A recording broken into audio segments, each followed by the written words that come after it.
Thank you for allowing Wichita State University the honor of helping sponsor this event with many of our community organizations. The Holocaust Commemoration Program performs a vital service of remembrance and education that our university values. This commemoration has a tradition of more than 50 years at Wichita State as part of the Wichita Holocaust Memorial Council and is proud to play a role. We are in the midst of a pandemic, and the resolve demonstrated to hold this commemoration is a testament to the power of its tradition and its importance. Many voices who survived, witnessed, and defeated the ugly forces that brought upon the Holocaust are no longer heard. It is important to keep their memory alive through events such as this. The lessons of the Holocaust are taught and confronted at Wichita State. While today's students are far removed from that time, our professors continue to connect students to one of history's greatest atrocities. That work is particularly important as memories fade and the witnesses are few. We must use our research, photographs, film, and books to continue their task. Education is the counter to those issues that produce an ability to demonize and dehumanize the other. There is a deep well of scholarship on the Holocaust that includes our own contributions to understanding and discussing World Wars I and II, fascism, propaganda, and diversity. The Holocaust requires an unrelenting, inspiring examination of its causes and concerns. We in education must continue to do our part to keep the history, as horrifying as it may be, in the minds of our students and our community. Today's memorial in Wichita is our opportunity to commemorate those who died in the Holocaust and remind ourselves of our duty to speak up against the forces that led to those atrocities and others like it. Thank you for the opportunity to speak with you today. Would you pray with me? Heavenly Father, each year our country and countries around the world pay tribute to the victims of one of the gravest forms of genocide our world has ever experienced. The depravity of the human race can be so heinous and power-hungry to the point of exterminating large demographics of people. People loved by you and created in your image. We today, as many have over the last 3/4 of a century, pledged to never allow such horror to take place again. And we ask at this time that you would allow no such leaders ever to come to power. Let love and our differences reign in this world so that we can model your creative order for your glory, honor, and praise. Amen. My name is Kelly McFall, and I teach history at Newman University, and I've been a member of the Wichita Commemoration Council for 15 years. And I've had the opportunity to help plan and participate in an event that now is more than a quarter century old. And this year will be different, as you've undoubtedly noticed. This is the first year we've done it virtually, and there's sadness in that. And I want to recognize the loss and the sadness that comes from not being in the same space. But I also want to recognize the joy that technology allows us to be together, if not in the same space, in the same place, to commemorate the Holocaust. This is one of many changes that has happened in that 25 years. We've had different speakers and different programs and different emphases. But in that time, we've always had one purpose. And that purpose has been to remember. And as I think about what that means, I think that remembering has two different but related meanings. And so one of the things we do by remembering is to honor. And we gather together tonight to honor the suffering and the loss of the victims of the Holocaust.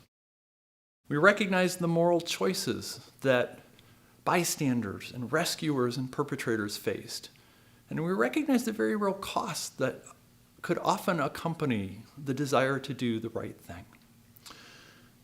And we honor the empty spaces and silent voices in the homes of those who survived the Holocaust. And so tonight we gather to honor.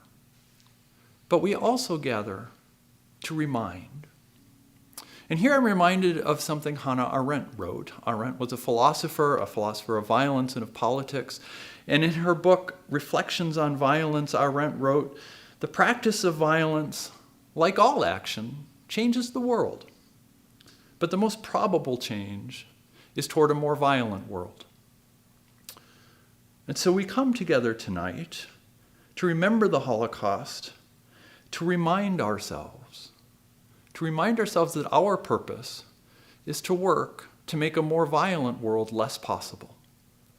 And to remind ourselves that we too have choices. We too have choices to make.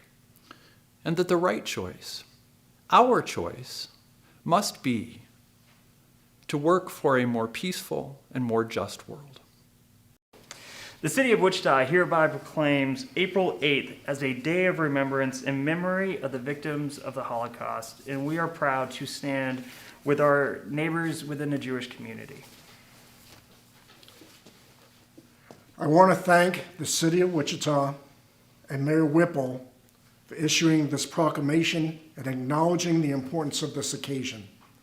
While the Holocaust is about anti-Semitism and remembrance of the millions of Jews killed during World War II, this is also about infliction of hatred on humanity and people of all races, creeds, colors, religions. Human life is precious, and it's important not just to remember the Holocaust, but to recognize how history is repetitive.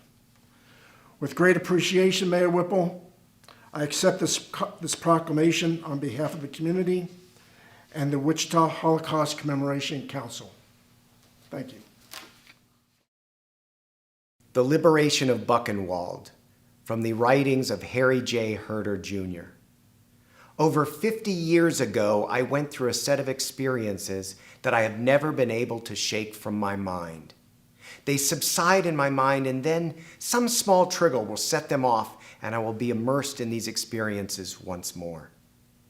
This year, I set those memories on paper, all of them, or at least all of them I recall.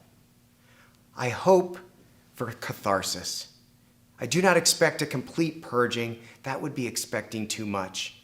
But if I can get these memories to crawl deeper into my mind, to reappear less vividly and less frequently, it would be a help. We are as we are, we saw what we saw, and we remember as we remember. So be it. These are my memories. I am now attempting to thin those feelings out. I must purge these feelings on someone. I apologize to you, and I ask for your understanding. This all happened to a group of us on April 11th, 1945. The things we found then were grotesque enough without knowing some of the other things that we did learn later. As a PFC in the U.S. Army, there was no way that I could learn the origin of the orders that started it all. In fact, when we started, there was no way for those of us at the bottom of the ladder to have any idea. I remember scouting out the area in front of us quickly with my eyes. There were no great details. There were some major buildings, and next to one of those buildings was a monster of a chimney, a monster both in diameter and height. Black smoke was pouring out of it and blowing away from us, but we could still smell it.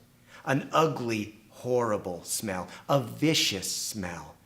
The smell of the place thick and hanging, and it assaulted the senses. Slowly, as we formed up, a ragged group of human beings started to creep out of and from between the buildings in front of us. We watched these men, people so close to death, literally skeletons covered in skin and nothing more. Timidly, slowly, deliberately, they're showing their hands, all in some sort of uniform, or bits and pieces of a uniform made from horribly coarse cloth with stripes running vertically. The stripes alternating a dull gray with a dark blue. Are you American? We said we were, and the reaction of the whole mass was immediate.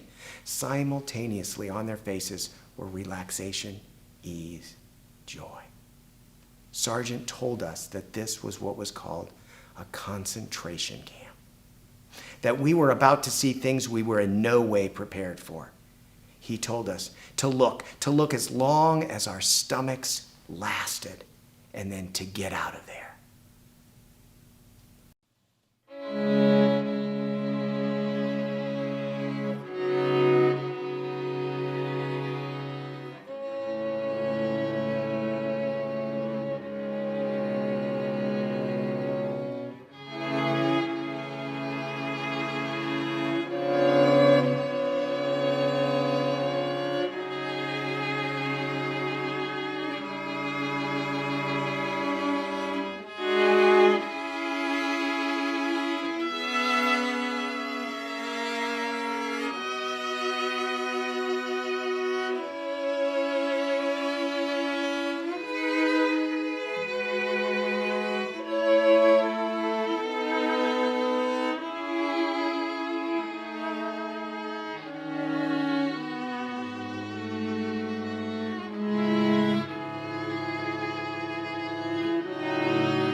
It is my honor to introduce our guest speaker today. Born in Englewood, New Jersey, our speaker entered the military at the age of 18. He served in the United States Army as a combat infantry soldier during World War II. During this time, he was a member of the 66th Infantry Division, which had multiple missions, one of which was to support the 71st Division, part of General Patton's Third Army. The 71st, along with the 66th, was the first Allied forces to enter Austria, where on May 4th, 1945, his company participated in the liberation of Gunskirchen Concentration Camp. In 2014, he was inducted into New York State Veterans Hall of Fame. And in the following year, he was elected by the Veterans Coordinating Council in Rockland County, New York, to be the 2016 Veteran of the Year. We are fortunate to have him with us today to speak about his experience of liberation, his perspective on what he witnessed as a liberator in the camps. These stories are being lost forever, and it's very important that we listen, we learn, and we pass on what we hear today while we still can. Please welcome Mr. Alan Moskin.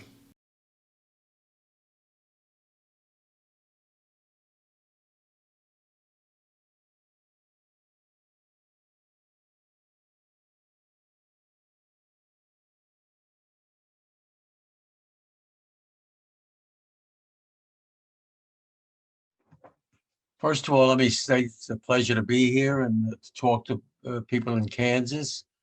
Before I start, if you can see my cap and down, it's the 71st Infantry Division cap. That was my outfit in World War II. And I wear this cap whenever I speak.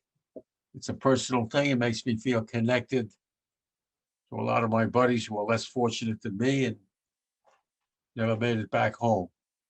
And I just feel that I want to wear this cap whenever I speak, and I kind of connect with my buddies in my own way.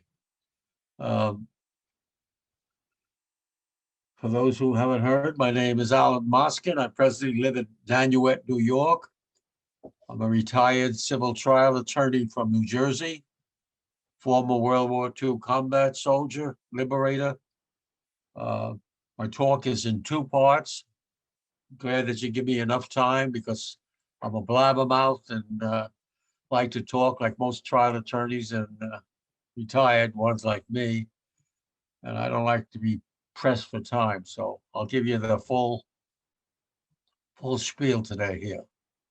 My talk is really in two parts. The first about me, a boy, a student, a soldier in basic training, soldier in combat. That's the first part generally. And the second part, and the main reason why I talk, is what happened when this young combat soldier became a concentration camp liberator. I can be graphic. I'm known to tell it like it is. I don't pull any punches. If I use any words that offend anybody out there, I apologize in advance. You know, I'm an old infantry grunt. Sometimes four-letter words pop out of my mouth, but I was told I got to watch it now and then. But I think you can handle it. This is an adult group, and we'll leave it at that. For over 50 years, after the end of World War II in Europe, I didn't speak to anybody about my experiences in combat or as a liberator. Nobody. Not my mother, my father, brother, girlfriends. I had a few here and there when I got home from war. Later, my wife, who's over here, Krista, my children, nobody. The reason was that I was fearful that I was going to bring back all those very severe nightmares that I had when the war ended. And I mean severe nightmares. I remember walking the streets as a member of the Army of Occupation after the war ended in Austria and Germany. Couldn't sleep Guys told me that I was screaming out names of buddies, cursing. I remember sweating a lot. I didn't know what the hell was happening to me. I tell you the truth. I thought at times I was going crazy. That's not easy to say, but in retrospect, not at the time, but in retrospect, I had what is now known as PTSD, post-traumatic stress disorder. But we never heard that term in World War II. Nobody ever knew or heard about PTSD. The only thing we heard was they'd go shell shock, like you were crazy, battle fatigue. And if you acted a little whacked up, they send you to places you didn't want to be sent to, believe me. Those days they called these places the nut house, the crazy house. People had cerebral palsy or any problem, they would say, send them to the nut house. And medical science has come a long way since I was a kid 70, 80 years ago. So it was like I took a key and I locked up that part of my brain, threw the key away, didn't want to find it. Anybody asked me what I did in World War II? I said I did my job. I was a good soldier, and I changed the subject. After a while, I got drift, and I wasn't going to talk about it, and I wasn't. And then I moved up to Rockland County here in New York, where I live now. I'm a Jersey boy originally. And in the summer, oh no, was it? Yes, June 10th, the summer of 1995, 50 years after the end of the war in 45 in Europe. I got a call from the lady at the local Holocaust Museum here in Rockland County. Some GI must have heard that Alan was a liberator, called her on the phone. I didn't know about it. And when she heard that, she said, what? She was head of the Holocaust Museum, as I said, in Rockland, called me on the phone. Boy, is that true? Now I got somebody to speak to the middle school or high school students. I said, hey, the hell you do? And I hung up the phone on her. Now, I didn't mean to be rude, but she kind of shook me up, and I said, I'm not speaking to anybody, and hung up the phone. But she was very persistent. She kept calling me on the phone, please, Alan, please, it's so important. The young people have to hear you. So she finally convinced me to try it. And if it was too much for me, she'd never ask me to speak again. I said, okay. I spoke for the first time 50 years after the end of the war in Europe. Man, I was sweating and I was nervous, I remember. Ooh. And I must have been talking for 2 hours. I'm telling you, it was like a catharsis. I couldn't believe I would talk. It was, like all that garbage had been bottling up inside of me, all just poured out of me.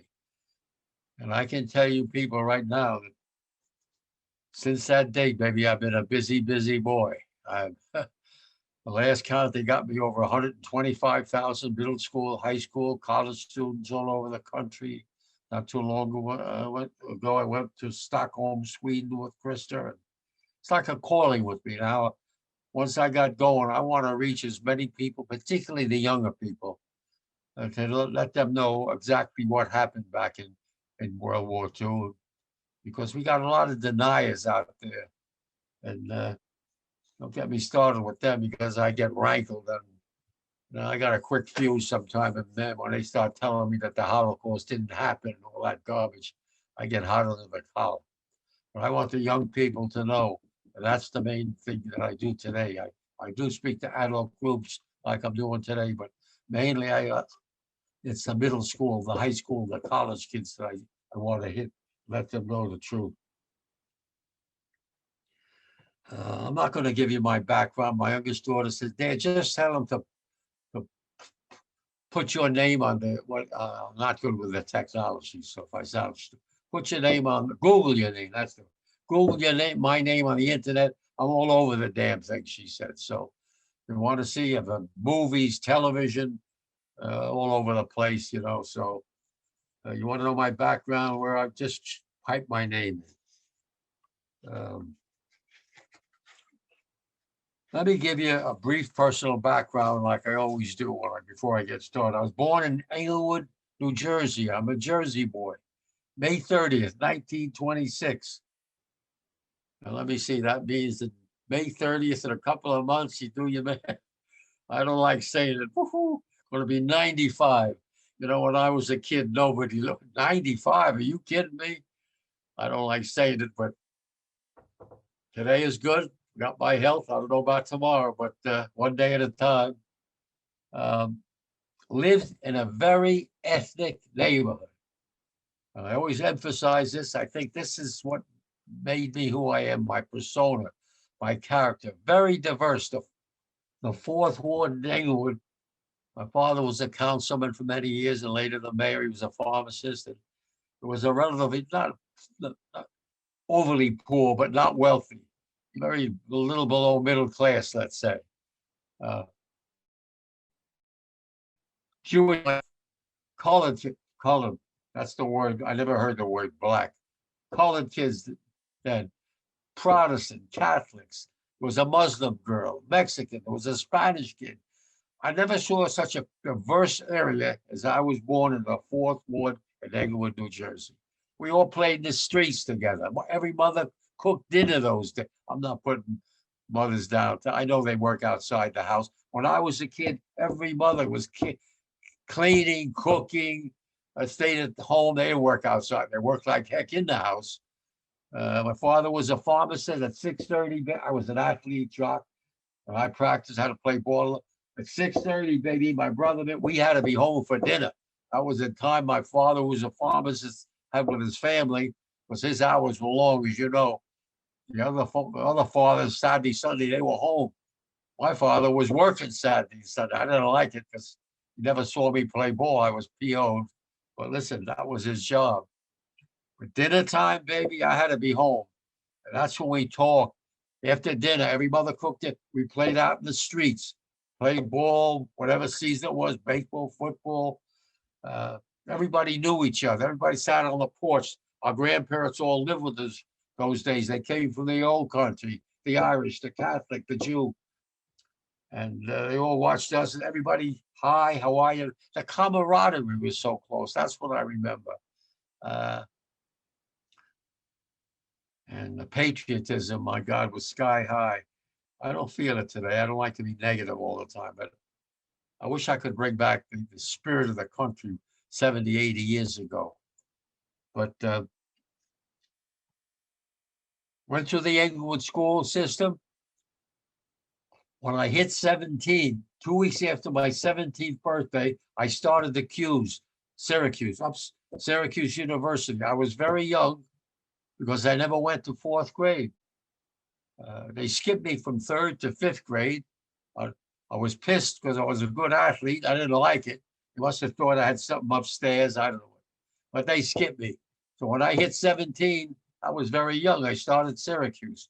1 year later, I got a draft notice. This is an adult group. I don't know how many.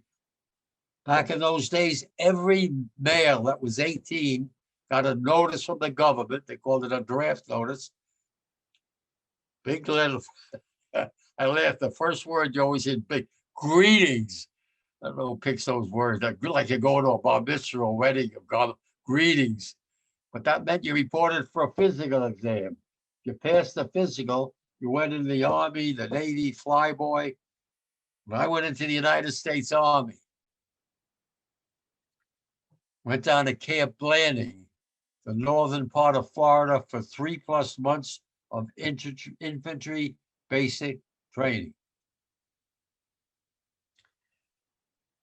Infantry based, let me put it this way. I was a good athlete and everything else, a regular guy. Like most of the northern guys, I never had a gun in my hand before. I never shot a weapon. I contrast that to the southern boys. Hell, since they were 3 or 4 years old, they were hunting and fishing.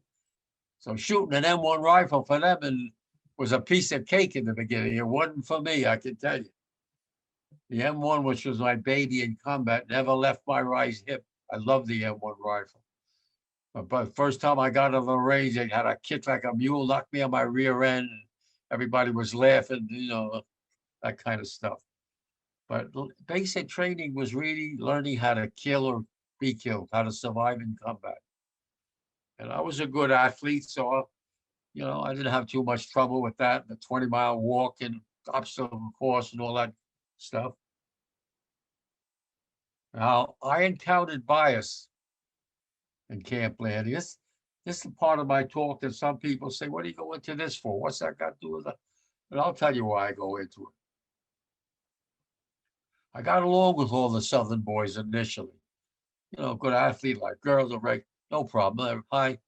You call me college boy, that was my nickname. We all had nicknames. I was college boy because I had little Syracuse. Believe me, mine was one of the better nicknames. We'll leave it at that. But I was college boy. And then I put pictures behind my bunk, girlfriends, mother and father. And then I had a picture. We won the sectionals in basketball. And I was a little point guard. My Catholic buddy, Billy O'Malley, was our center. By the way, Billy was 6 feet, 1 inch. Woohoo, what a rebound.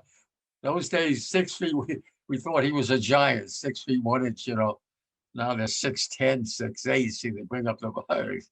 They're so damn tall. But then we had 3 colored boys. My best friend who lived next door to me, Jojo, and 2 other colored boys, Billy Willis, Persor.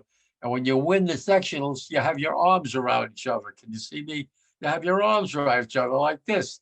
They're taking a picture. I was proud of it. Catholic, a Jew boy, and 3 colored boys, and we have our arms around each other. I put that picture behind my bunk along the others. And I got along with all the Southern boys. All day walking by, and I see him pointing. And the college boy, that Jew is, pointing to that picture. I said, yeah, and I told them what I told you. And they're looking at it, and all of a sudden they say, I'm verbatim here. Some of the teachers get shook up, but I'm not, I don't hold back any words. They didn't call me the N-word. He said, you got your arms around that nigger, and with an attitude and with a tone. What? I said. He's talking about my best friend. You heard me. And I don't want to go. Well, every day on the assignment board where we got mess duty, guard duty, latrine duty, and big red letters, they put they called me the nigger lover. Then later went to kike and sheeny. You're Jewish. Those are not very endearing terms. Well, I got a little hot under the collar, baby, and I was ready to go, but Sergeant said, look, college boy, we can't be fighting here. And I might add that I rode in a bus, look out the window, there's a country club with a big, remember, this is the 40s in the South, okay? There's a big white banner, and then there's black letters, no Jews, no colored, no dogs wanted in here. Now, the reason I talk about this, because some of the boys where I spoke get a little chesty. The reason we're the good guys, we're going over to fight the Nazis, the bad guys, and I got guys on my team, on my side, thinking and talking. And I was an 18-year-old kid, brought up all my life with colored, white, Protestant. I didn't know anything like this. What's going on? Is this America? I was very upset by it. And I let them know about it. Well, I couldn't fight the war in the South. Okay, let me put it this way. Well, the reason, as I said, it was very disturbing for me personally to see that and hear that. I mean, go to the restroom and it said whites only, then a water fountain, whites only. I mean, it's a bunch of garbage then, bunch of garbage now. But that's how it was in the South in the 40s. And I'm telling it like it is. People get upset. That's their problem. I'm not making up anything here. And I might add, I'll get off this, in combat, I loved every one of the guys in my 71st, and I know they felt the same about me. We don't care if you're white, black, pink, yellow, Catholic, Jew. You protect my right flag, I'll protect your. That's all we cared about. I loved every one of my guys in combat. This is only it was in the South that I experienced that, not during the war. Finished basic training, 3 days at home on a furlough, shipped overseas, Liberty ship convoy, crossed the Atlantic. Woo-hoo-hoo. Those Liberty ships were not meant to be on the ocean. Ba-do-boo-boo. I'm getting nauseous even repeating it every time I say this. I'm telling you, everybody was going from both ends. Let me put it this way. It wasn't pretty. Get us all, oh boy. Could landed in Liverpool. It took us about 12 or 13. You know, I found out later, by the way, a lot of my buddies give it to, they went across on the Queen Elizabeth and the Queen Mary. Oh, baby, we lost out on that one with the Liberty ships. But at any rate, landed in Liverpool, England, crossed the Channel into France, and went to what's called a replacement camp, where they send you up to the front line. And I got sent up to join the 66th Infantry Regiment, 71st Infantry Division on my cap, part of the famous Third Army, led by General George S. Patton himself. Could talk about Patton for an hour. That's for another time. Let me put it this way. Great general. Militarily, we'd follow him anyway. Pushed it. He was rough on us, but he was tough. He wouldn't ask us to do anything he wouldn't do. But as a human being, a little flaky. I always think he's looking down on me. I got to, you know, oh God, I don't want to go. You have to have me come back for that. I got to talk about it. He believed, you know, when your general says, look at me, I'm Napoleon, you think he's kidding. And he wasn't kidding. He believed in reincarnation, and he thought that he had come back as Napoleon. Then later was the general of the Roman Empire, and he kept screaming. You know, when your general says he's Napoleon, you're a little, you don't want to hear that kind of stuff. But I laugh now, but I didn't laugh then. But at any rate, we fought against the Nazis in the Rhineland campaign, the Central European campaign, in places like Coburg, Beirut, Amberg, Regensburg, a lot of those German towns, Berg. In every one of those battles against the Nazis and the Hitler Youth and the Waffen SS, I lost a lot of my buddies, okay?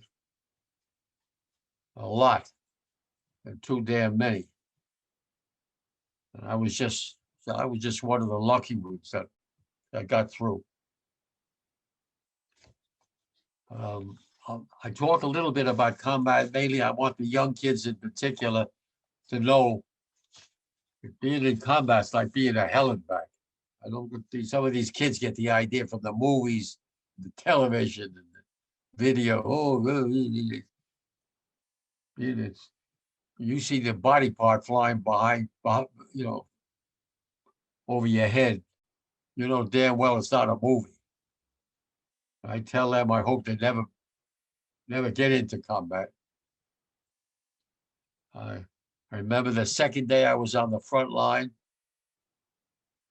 All hell is breaking loose. All of a sudden, something hits the top of my head, and I reach up and I pull down like this, and I'm holding a blood-soaked arm. And on the fingers are doing this in front of me, and on the wrist is the tattoo of an eagle. And I start screaming, Wilsey, Wilsey, Wilsey, damn it. Wilsey had a tattoo of an eagle on his wrist. I knew that was Wilsey, and he was going to soar like an eagle after the war. And now I was just talking to him 10 minutes before. Now I'm holding his arm. You think that doesn't shake you up, baby? I said, damn. We'll see. A couple of weeks later, my best friend, best soldier I knew, lived in a little town outside Detroit, Michigan. And we hit it off. He was such a great guy. TR was a big Detroit Tiger fan, and anybody that's Jewish like I was an athlete, a ball player. Hank Greenberg was way back then, was a Jewish first baseman for the Detroit Tigers. And when he told me he loved the Detroit Tigers, and oh boy, that was a connection right away. And he was always trying to help the new guys, the rookies, tell them where to go, what to do. He couldn't do enough for all his buddies. And, you know, you talk about girls and family, religion. And, you know, 1 week or 2 weeks is like, you know, somebody your whole life. You know, you heard the term band of brothers. I have a brother, but this is like a different connection. I don't know what town it was. It's not important, but I think it was outside Coburg. The Krauts were throwing heavy stuff in. Sergeant Ali said, hit the hole. That means go down into the foxhole.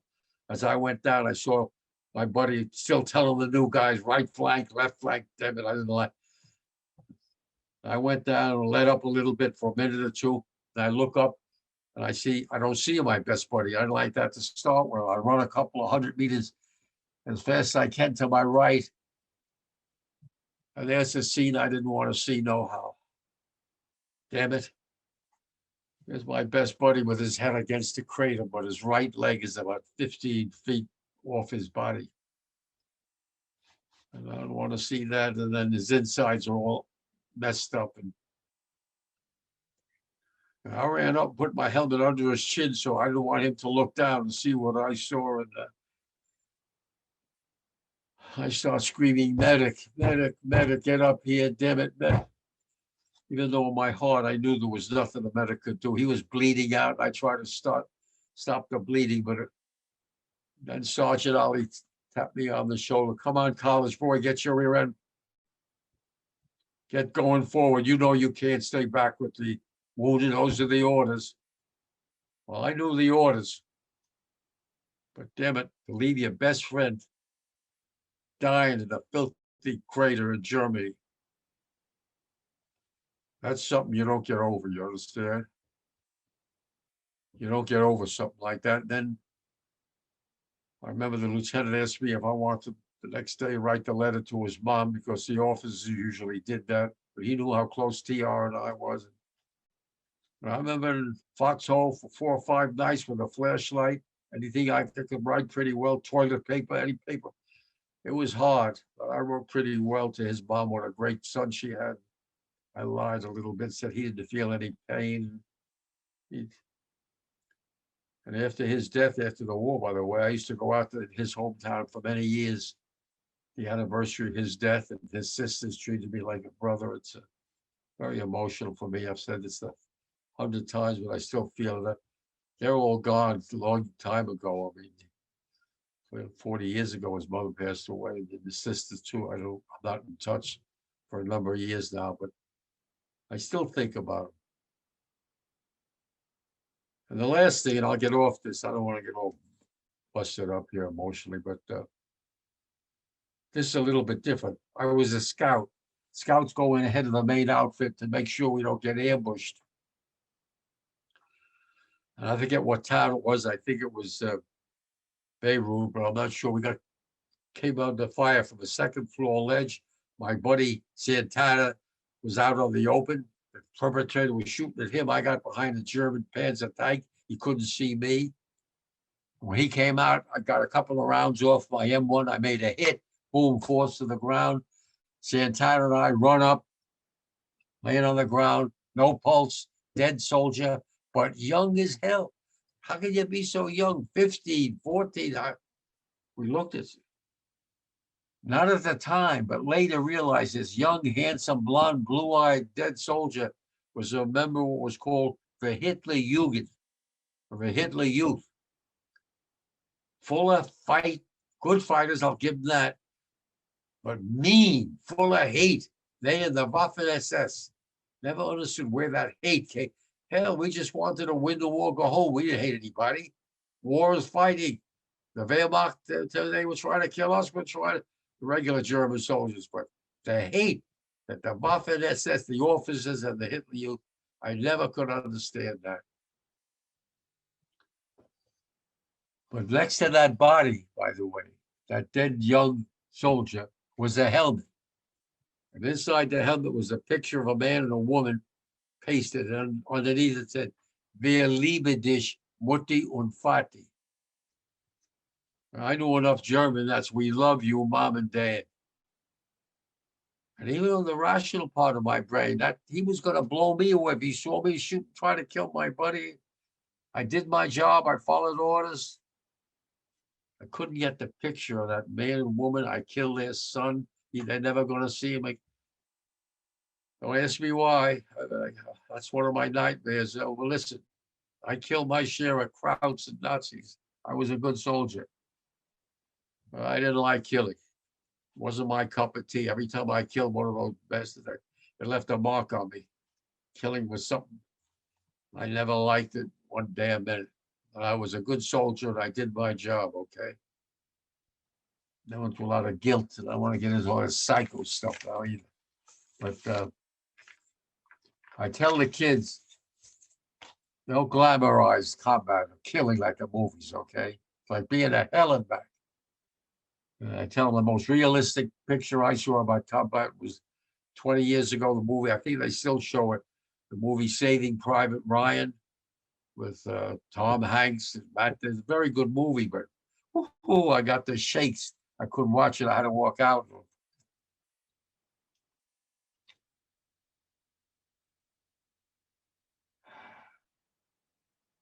Near the end of the war, if I use the word the Krauts, the Krauts is one of the Jerrys, those are terms we use for the Germans. They were taking heavy losses.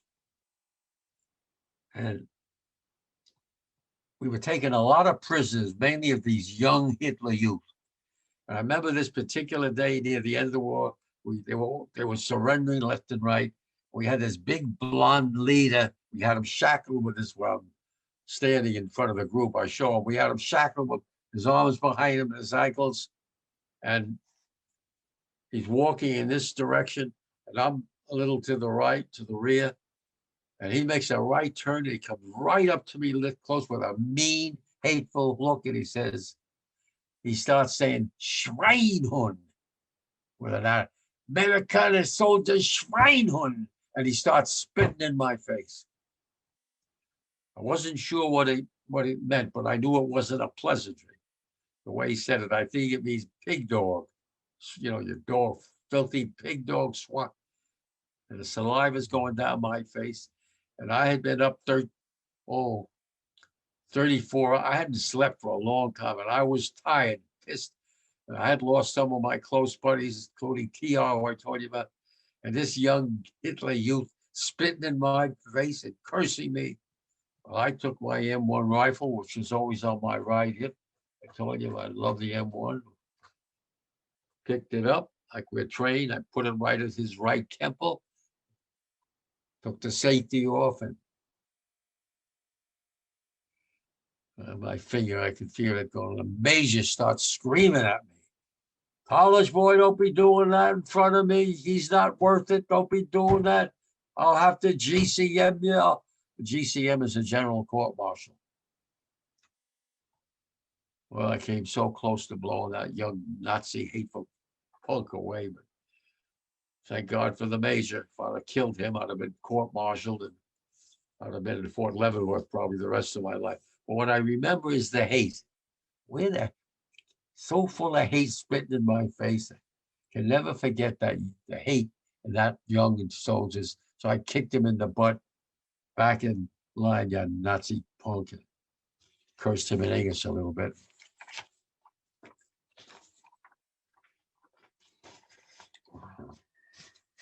Now let me get to the second part, and the main reason why I talk, after you got a little bit of the idea of what this young 18-year-old soldier went through. Around the beginning of May 1945, it's almost 76 years ago. Wow, so when I say it, I feel it like I'm there again. Our outfit came across a POW camp, a prisoner of war camp near Lombok in Austria. Mostly RAF, Royal Air Force, British flyboys. Pretty good shape, very thin, obviously, but overall in decent shape. very happy to be liberated. There was a lot of hugging going on and thank yous and talking about where they serve, and all of a sudden, for the first time, we heard one of their guys say, hey guys, we're not sure, but we heard rumors that there's a camp for Jews a few kilometers down the road. I remember we all looked at each other, a camp for Jews? What the hell's he talking about? We didn't know anything about camps for Jews. When I say we, I'm talking about my lieutenant, we knew Hitler wasn't crazy about Jews, but we didn't know anything about concentration camps or whatever they're talking about. I'm not talking about President Roosevelt, Churchill, and the rest of the mucky mucks up top. I realized later they damn well knew about those camps. They were going up in the 1930s and the 40s. But at that time, we didn't know about them, okay? Okay, it's a lot of rumors you hear. We start marching in the forest toward Linz, Austria, where there was still some fighting going on. And all of a sudden, the most offensive, nauseating stench. It's a smell that you get into your nostrils, into your brain. What is that freaking stench? We said, my God, you couldn't breathe. It was so powerful. Any liberated to tell you the first thing that hits you was the stench. And then there was a damp day, marching in the fire. All of a sudden, I remember through the trees in the woods, I see this big, like a compound or a villa, barbed wire wall, and up on the top, big letters, Arbeit macht frei. Again, I knew enough German, that's work will make you free. So I had up there a bunch of garbage that time. Guess they wanted the people to just be working or something. Very little resistance. There was one SS guard up on the top. For some reason, he kept pointing his gun down, and I don't know what the hell his problem was. The interpreter kept saying, drop your gun, drop your gun. And he wouldn't drop it. He just kept looking and pointing. The captain told me, I was right to the side of my captain, college boy, he dropped that gun. The next time we tell him to drop it, you know what you got to do. Well, he didn't drop it. I don't know what the hell. Maybe he wanted to die, but I got a couple of rounds off. Down he went. Last mistake he made. Cut through the barbed wire and entered the Gunskirchen Concentration Camp, a subcamp of Mauthausen in Austria. And I'm going to tell you people, what I witnessed there was the most horrific sight I've ever seen or ever hope to see the rest of my life. I mean, we walked in, there was a pile of bodies all over to the left. Then I looked at there's another pile of dead bodies. And when I all over to the right, they were like skeletal-like bodies. Those poor souls, that's the term my lieutenant kept screaming at. Oh my God, he said, look at these poor souls. Those poor souls who were alive were so emaciated, it defies description. I don't think they're going to weigh more than 70 or 80 pounds. They're, when they came to, their arms looked like broomsticks. Their cheeks are hollowed out, eyes sunken back into the sockets in the head, hardly had sores all over the body. The stench I told you about, they had these, look like pajamas to me. Gray and white, some with the tops, some with the bottom. You couldn't distinguish genitalia. They all looked alike, man, woman. It was like the walk of the living dead, okay? That's all I can tell you. We looked at each other, we were in shock. We didn't even know what. Some started to crawl, some were crying, some were backing off.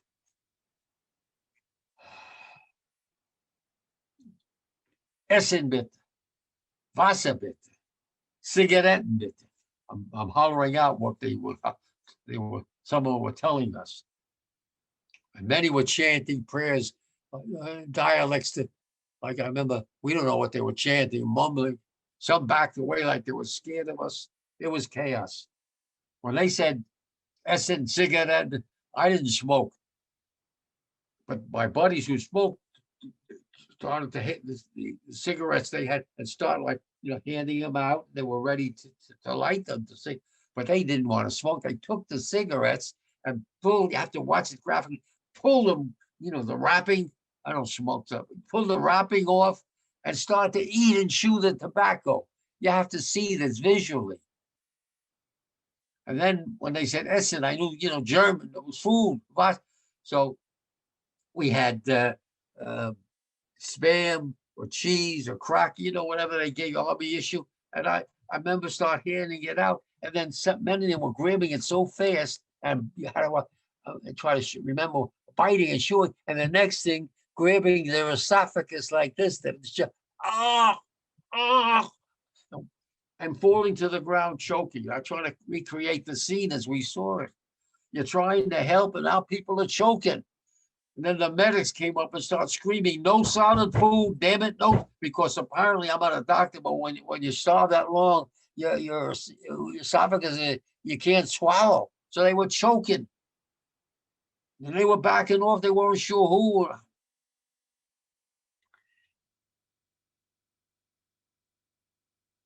And then I remember, a lieutenant. You point that we saw on something the Jewish star, the Zion, the Jewish star was on knitted on it. So Lieutenant screamed, "Jesus, they must be Jewish, all these people." We weren't sure who they were at first. Moskin, he knew I was Jewish. "Can you speak Hebrew or Yiddish?" I said, I don't know how to speak that. I said, well, my grandparents came from the old country at the dinner table. They want everybody speaking English. So I just heard idioms like meshuggah or chutzpah, the Jewish, some of these words. But I was able to spit out Ich bin auch ein Jude. I think it's German. I heard it somewhere. I don't. Ich bin auch ein Jude. It's I am also a Jew. Just came out of me. When I said I am also a Jew for the first time, there were some smiles that the Gunskirchen, Amerikaner, Jude, Danke, American soldier, Jude, Danke. I particularly remember this. Think about this scene. This elderly man, I always use the word elderly. One of my daughters laughs when I think that's probably half my age today. But when you're 18, somebody in their 40s, I use the term elderly. He was elderly to me. When I said I was an American Jewish soldier, you could see he starts Danke, Danke, praying, I guess. And then he came up to me, Amerikaner, Jude, Danke, and he went down on his hands and knees. And I wasn't sure what he was going to do at first. And he starts to kiss my boots. And my boots were caked with feces and blood and mud and vomit. Now, I knew he was trying to be affectionate toward me. I understood that, but I never had anybody grovel at my feet like that. I didn't like it. It made me very uncomfortable. I didn't want him doing that. So I picked him up under the armpits, to pull him up. He came up like, God help me. I know I've said this before. The smell, the stench was so powerful. And then as he came up, behind the nape of his neck, all the way down, were these open, pussy, festering sores with the stench. And not only that, out of the sores, there were lice was crawling. They all had lice from the filth of the camp. And I'm telling you, that's a scene that I said it thousands of times. I still get wrapped up in it when I say it. When he put his arms around me, and tight, and he kept saying, Danke, Jude, Amerikaner. And then he cried, and I felt his tears on my cheek, and I lost it a little bit. I don't cry that easy, but I got a little emotional and started weeping. It's a scene I can never forget. I just can't forget that scene. And then we were ordered to check out the barracks. Thousands of meters, as far as you could see, there was like an upper and a lower. going in there, the stench, you could almost choke. Dead bodies all over the place. Those who were alive were practically sitting on dead bodies, so skeleton-like.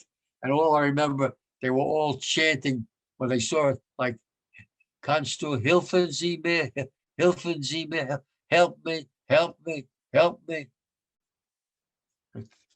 When we weren't doctors, you couldn't stay in there because I was going to pass out from the stench. And I remember coming out and screaming, medics, get up here, damn it. And these medics were just young fellas like myself, mainly there to stick. When I say stick, morphine was the painkiller when World War II. Now they got things that are much more powerful, apparently. But these guys were there to, when a guy got his arm blown off and was bleeding out, screaming in pain. I don't like it's too graphic here, but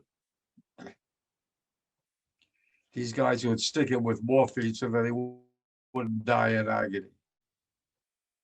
They weren't prepared to, with all these dead bodies all over, those half dead dying, to stick them in it. They were overmatched. There were thousands of bodies and thousands of half bodies and half alive all over. We weren't prepared for something like this. And I remember my captain with a walkie-talkie. He said, walkie-talkie, yeah, that's the communication we had there. And he was screaming, get help up here, feeding to the rear. Get help up here, damn it, there's bodies, the people are dying. He couldn't get through. He was getting frustrated. I'll never forget that also.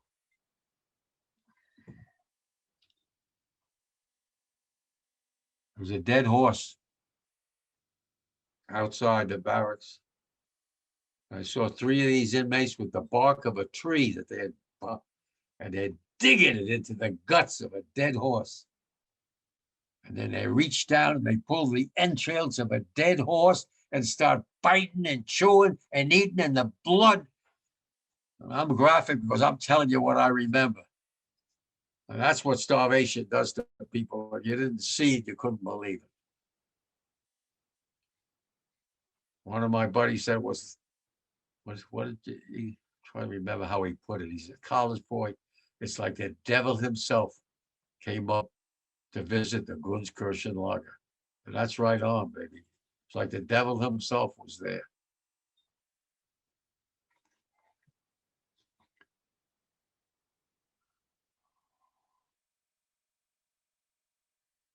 Everywhere you looked in the Gunskirchen lager was the foul stench of the dead and the dying. That's all I can tell you. Everywhere. Thousands and thousands of dead bodies and thousands of those near death. It's like trying to describe the indescribable. And I do the best I can. I do the best I can. I remember feeling weak in the knees a few times, and my non-Jewish buddies, they were more upset than me, and they were trying to say, Jesus. We talked about this often later on. We met reunions. This wasn't a crime just against Jewish people. It was a crime against everything that's decent, that's just, that's moral. It was a crime against humanity. How could one group of people treat another group of people like this? We couldn't get a handle on it, and I still today can't get a handle. I can't. I just don't. I don't understand it. Germany, the arts and the poets and the authors, and to allow a maniac like that Hitler to do what happened. It's I can't get a grasp on it even today. After the war ended in Europe, in May of 1945, I remained in Austria and Germany as a member of the U.S. Army of Occupation. I was there for about a year, and I had the opportunity to speak to hundreds of other GIs and hundreds of survivors from the camps. One story is worse than the next about Auschwitz and Dachau and Treblinka and Buchenwald and Keldow and Ravensbrück and Sachsenhausen. I could go on and on. The last time I spoke to them down at the museum in Washington, do you know what the count was? Over 40,000 of those concentration camps, those hellholes all over Europe, the Nazis had. It was mind-boggling almost, it was over 76 years ago. Remind me then, it's today, it's so hard for me to try to comprehend and to try to verbalize to you people the overwhelming enormity and the bestiality. That's the word I use, the bestiality of what I witnessed. Left a mark on me, on my heart, my soul. I can't get rid of the mark. It's like a tattoo here, right here. Kept thinking, how could this happen? How did the civilized world let something like this happen? I never got an answer. I never got an answer that made any sense. Never. So in the memory of those, I'm sure you heard this before many times, the memory of those 6 million Jews who were murdered by the Nazis, including 1.5 million children, Jewish children. And let's not forget some of the kids said I thought it was only the Jews, mostly the Jews, but millions of non-Jews, Catholics, Catholic priests, gays, gypsies, Jehovah's Witnesses, those who try to oppose the Nazis, all thrown into the camps. The righteous Gentile who never get enough credit. On the circuit, a lot of my friends are righteous Gentile. Their grandparents and great had the chutzpah, that's a term you use in Jewish, the guts to try to help their Jewish friends and neighbors, knowing if they got caught, their whole family was thrown into the camp. That took a lot of guts. They deserve a lot of credit for what they did. And I wanted to be a lawyer, so I wanted to go down to they had the Nuremberg war crimes trials at that big palace in Nuremberg. I don't know how the hell we bombed the hell out of Nuremberg, but somehow that big palace never got hit. And that's where they had the trials of Goering and Hess and those pompous Nazis. Well, I wanted to be a lawyer, trying to be a trial lawyer in New Jersey, so I wanted to watch Robert Jackson in action. Every time I got a pass, I scooted down to Nuremberg and watched the trial. You know, the testimony you heard there over and over again, what they did, what the Nazis did. People would come into the camp and they would strip them, and then they would start operating on them and cutting people open, operate without anesthesia.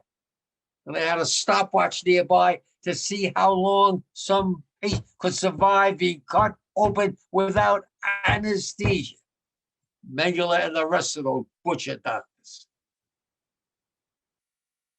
And then mothers with their little babies, teenage girls, they couldn't work. Apparently the men that could work, you know, the labor camps were, in the beginning were okay. But the women, they were told to go in. We saw these big cabins with nozzles, look for go in to get deloused in the showers. It made sense because they all had lice crawling all over. So they testified over and over again. Mothers with their little babies, teenage little girl, going in, door shut, and instead of water, gas. And the testimony by the people, they heard the screams.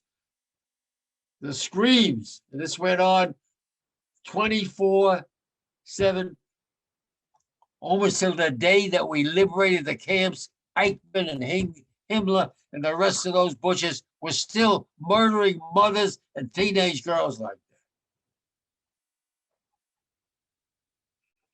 that. Can't get a handle on it. And then I can't even go into it because I get too upset. The experiments that they did on twins is too graphic to discuss. How could doctors do things like this?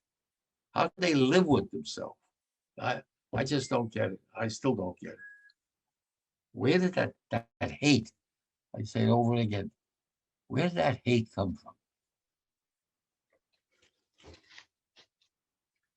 So I always say in the memory, every time the memory of all those poor souls, that's what in the memory of all those poor souls were brutally and savagely degraded, dehumanized, tortured, slaughtered by the Nazis without cause, without reason. I don't want anybody to forget what I'm telling them about the Holocaust. I'm not here because I enjoy giving this talk. I do it because I feel it's important that people know and hear. Unless I forget, and this is another difficult thing for me, but I'm going to do it every time I speak. In memory and a tribute to my own band of brothers who made the ultimate sacrifice, so you people and others can hear me yak. Like Tex, Jimbo, Muzzy, RJ, Bulldog, Schoolboy, LZ, Rebel, Gonzo, Tony C, Tum Tum. He came over.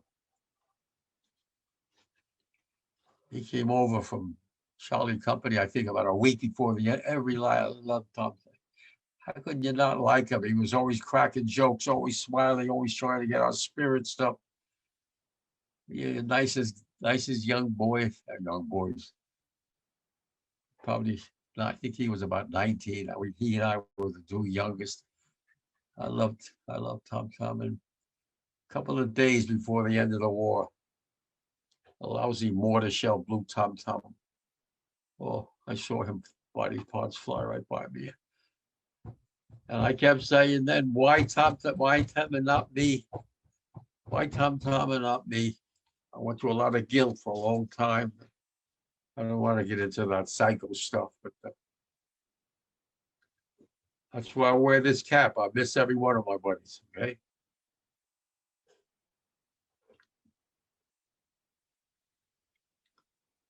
So I speak here today for each one of those poor souls who were slaughtered by the Nazis, and for each one of my buddies and all the other fellow GIs who made the ultimate sacrifice. They can't speak, David, but I can and I will.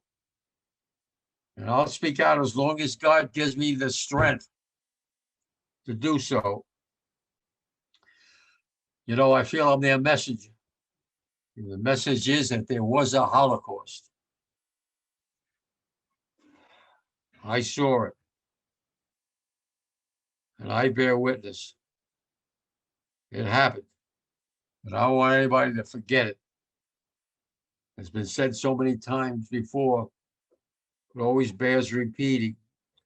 Those who choose to forget or ignore the events of the past are doomed to have the events of the past return. You can take that to the bank. That's the truism. You learn from history. Unfortunately, we're not getting the message. Look at the places all over the world that this hate, this garbage is still going on. Breaks my heart to even say it. We thought we got rid of the Nazis and the hate. Get rid of that stuff. Let's all enjoy life together. Now we got hate all over the damn world again. And even in this country, not just ISIS and Al Qaeda and everywhere. In this country, I belong to a group called the Southern Poverty Law Center in Montgomery, Alabama. And the last time I heard there's I think there's 80, 90 hate groups in the United States of America. I don't have the exact number. Still doing this. Heil Hitler, kill the kikes, kill the niggers, kill the still doing this in this country. The Ku Klux Klan, the white nationalists, the Proud Boys, whoever the hell they are. That's a bunch of haters. I get upset, baby. I'd like to see right in front of me, but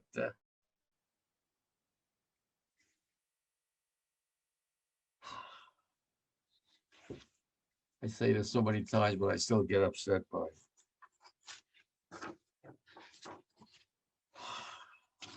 I'm near the end now.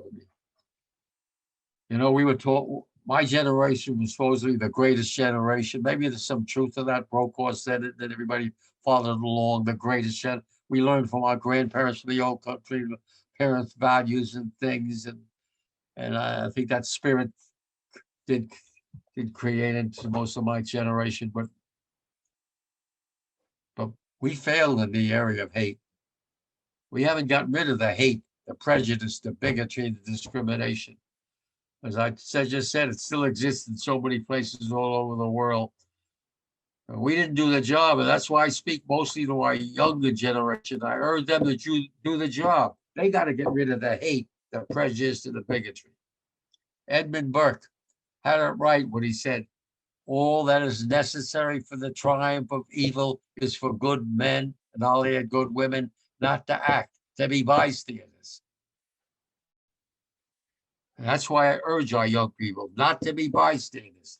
I tell each one, and I point to them when this pandemic is over. You, be an upstander. Speak up, speak out. You know, sometimes when you're younger, there's always a wise ass making jokes, about the niggers or the kikes. I'm using the words they use. They won't say the N word. No, I'm telling them how they say it. I don't care. Let them sue me. I'm telling them like it is. That's the words they use, and you feel uncomfortable. You sit there, you don't agree with it. You think it's funny to make fun of some other race or religion, but you don't get off your duff. I'll get off my duff. They don't say it, my veteran friends in front of me, because they know I'm not going to take it. I want you to be an upstander, I tell these young kids. We need upstanders. Speak up, speak out. People are more alike than different. Doesn't matter what the color of your skin or your religion. We all feel pain. We feel joy. Father used to say, hey, I got to cut here a wound. What was the color of the blood? Red. Do you know anybody when they bleed? Anything? It's all red. We're more alike than different. I say it over and over again, damn it. I tell these young people, I don't care how you think in your mind, you don't agree. Inaction is the same as consent. Indifference is the same as consent. I don't care what you think. You got to get up. I'm an upstander, and I want you to be an upstander. We need more upstanders. I'm not telling you to hit anybody, but speak up, speak out. And your real friends, I tell these young people, I say, boy, that's how I felt. They're going to respect you for it. Take my word for it.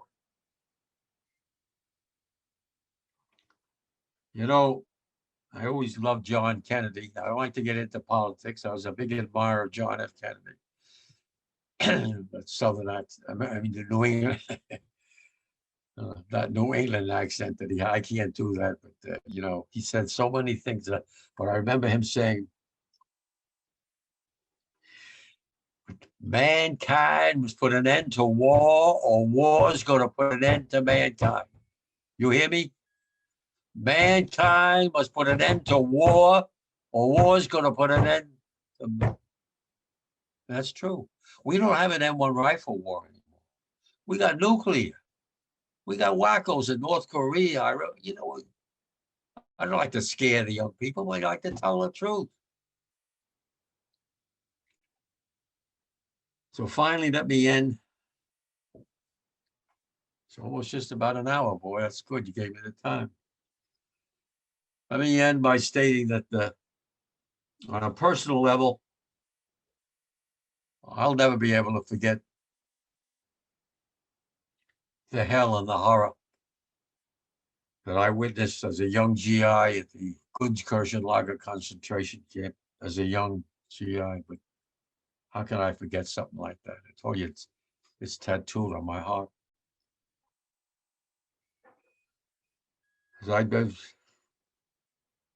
I'll continue to speak out whenever and wherever I'm asked, I'm physically able to do so. I'm pushing 95. Thank God I'm doing better than most my age. I tell the young people in the middle school and the high schools that they're the last generation. I want them to know they're the last generation. I look at each one of them when I'm physically able to do so.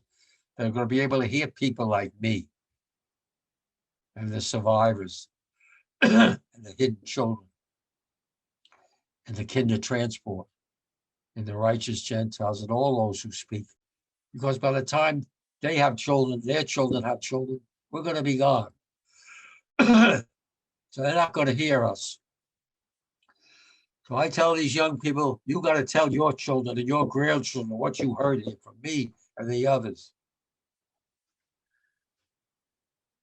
That they know the truth when the deniers come out of the woodwork, and they're out there now and they're really come out of the woodwork where we're going.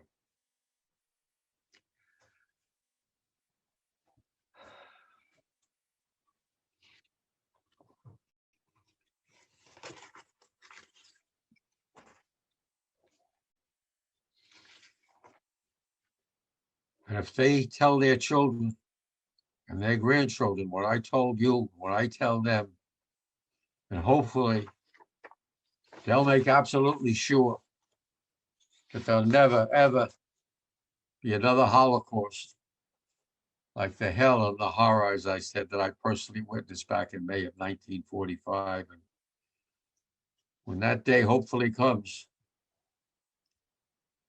then thankfully maybe all God's children,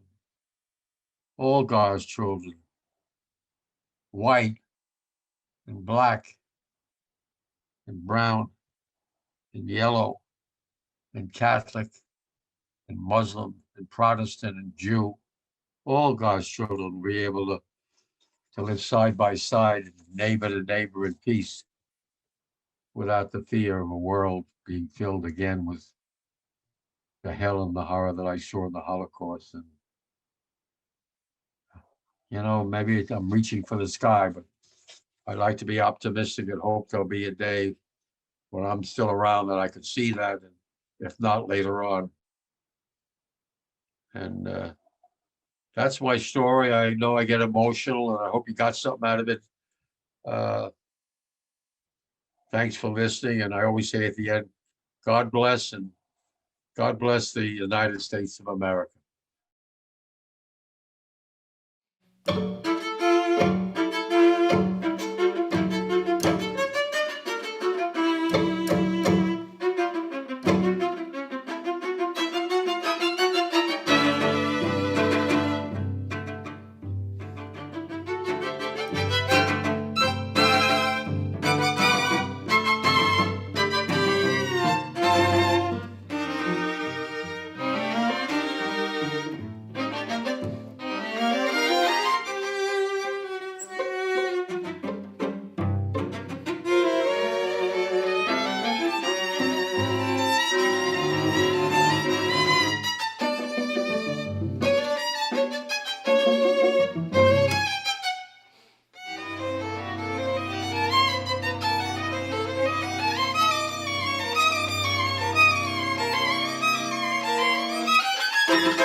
We were liberators, lent from tomorrow.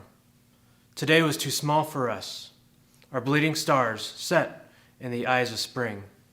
Our burning arrows pierced the child in the mother, pierced the seed unsown. There were wings in our voice, full of wind and rivers, music, acceptance to the grass. Out of air and poverty, we built our ladders to moons that never were, enchanted galaxies, fierce lovers of wheat, plowmen of anger, husbands of history. Across maps we thundered, the people, stepping out of doorways, stirring like a field full of flowers. Across clouds, and horizons, saluted by leaves and planets, minerals, ears of corn, suns in our hair, the liberators.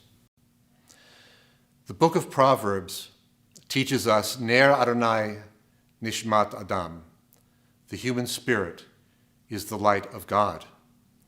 And so in Jewish tradition, we light a candle on the anniversary of the death of a loved one.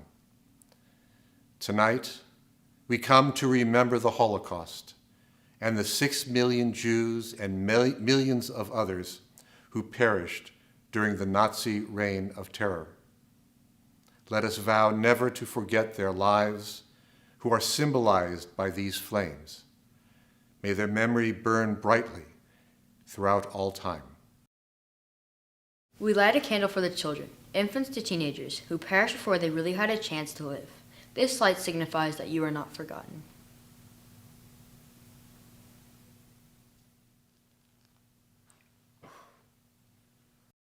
We light a candle for the mothers and fathers, powerless to protect their children.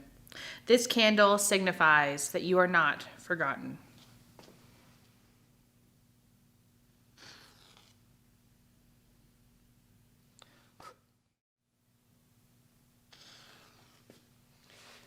We light a candle for the rabbis, teachers, and scholars. The greatest centers of learning in all Jewish history perished with them. This candle signifies that you are not forgotten.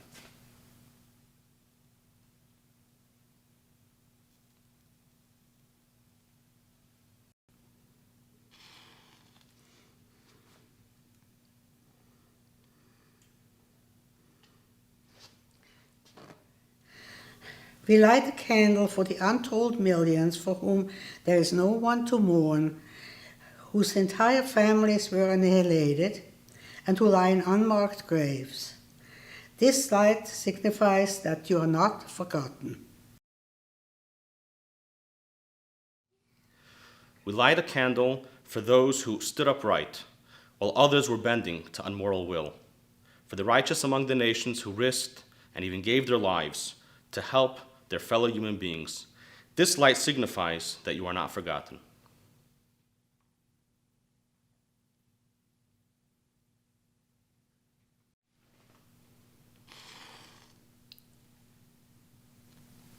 We light a candle for the brave soldiers who liberated the camps and those who served with the Allied forces to put an end to tyranny and oppression. This candlelight signifies that you are not forgotten.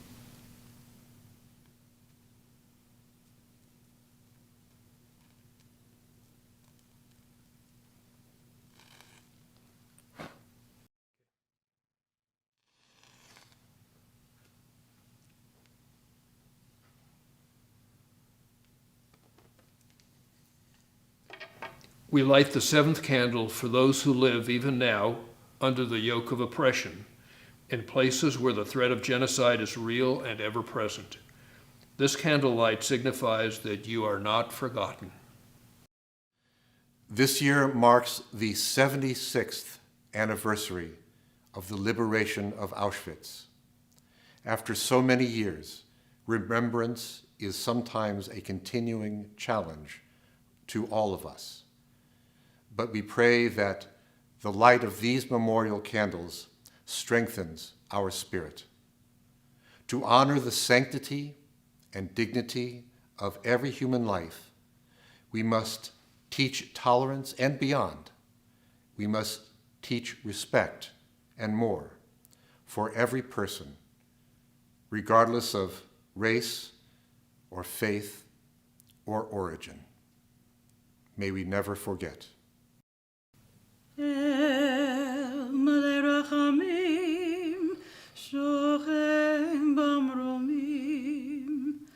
המצא מנחה נכונה תחת כנפי השכינה במעלות קדושים וטהרים כזוהר רקיע מזהירים את נשמות כל אחינו בני ישראל אנשים נשים וטף טוב, שנטבחו ושנחנקו ושנשרפו ושנהרגו בגן עדן תהי מנוחתם. ענה בעל הרחמים, הסתירם בסדק כנפיך לעולמים, ותרוא בזרוע החיים את נשמותיהם. אדוני הוא נחלתם, וינוחו בשלום על משכבותיהם, ונאמר Amen. Exalted, compassionate God, grant infinite rest in your sheltering presence among the holy and pure to the souls of our brethren who perished in the Shoah, men, women, and children of the house of Israel, who were slaughtered and suffocated and burned to ashes. May their memory endure and inspire deeds of charity and goodness in our lives. May their souls thus be bound up in the bond of life. May they rest in peace, and let us say, Amen. In Jewish tradition, when we wish to remember loved ones who have passed away, we do not speak of death, but rather we praise God. So now let us all, as one community, wherever we may be, please stand, and together let us say, Yitgadal v'yitgadash shemei Rabbah, ba'alma divrach hirutei v'yamlich malchutei, b'chayechon uv'yumechon uv'chayedechol beit Yisrael, ba'agala uv'zman kariv, v'yimeru Amen. Yehei shmei Rabbah mevarach la'alam ulalmei almaya, Yitbarach v'yishtabach v'yitpa'ar v'yitromam v'yitnaseh, v'yitadar v'yitaleh v'yithalal shemei dekudusha barichu. Le'ela min kol birchata v'shirata, tushbechata v'nechamata, ta'amiran ba'alma v'yimeru Amen. Yehei shlama Rabbah min shamaya v'chayim, Aleinu v'yal kol Yisrael, v'yimeru Amen.